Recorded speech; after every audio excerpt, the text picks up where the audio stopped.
जिंदगी में जब तकलीफ झेलते रहो कोई दिखता नहीं है, बस ये आराम का जगह ही लोग कंफर्ट का जगह दिखते हैं। कैसे पहुँचो नहीं पहुँचो कोई नहीं दिखता। और ये माशाल्लाह पुष्पा का जीप में मैं जब भी चढ़ती हूँ ना, लोग घूर घूर के दिखते हैं। खुद को महारानी फील होता है। गाड़ी को मैं डैशिंग बोल रही हूँ, सुनो।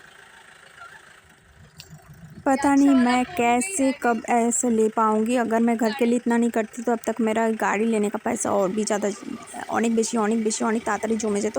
বাংলায় যারা শোনো তারা এটা শোনো। আর এই জায়গাটা আমি যখনই যাই জানি না নিজেকে মনে হয় যেন ইন্দ্র হয়ে গেছি আর স্বর্গরাজ্যে পৌঁছে গেছি। ফিল লাইক खुद को इंद्र और इंद्रधनुष जो होता है ना, আমি নিজেকে মনে হয় যেন ইন্দ্রধনুষের মতো চারিদিকে ঘুরে বেড়াচ্ছি, ৭টা রঙে ঘুরে বেড়াচ্ছি। ঘরের থেকে শুরু করে ধীরে ধীরে নিজের জন্য আস্তে আস্তে করতে পারছি। আগে সবারটা করেছি, তারপর নিজেরটা করছি। হয়তো ইন ফিউচার আরও বেশি তাড়াতাড়ি অনেক কিছু করতে পেরে যাব। যারা ফ্যামিলির টাকায় করে তাদের কথা আলাদা, আমার পুরোটাই নিজেরই করা। ধীরে ধীরে ট্রেন ট্রাভেলিং আমার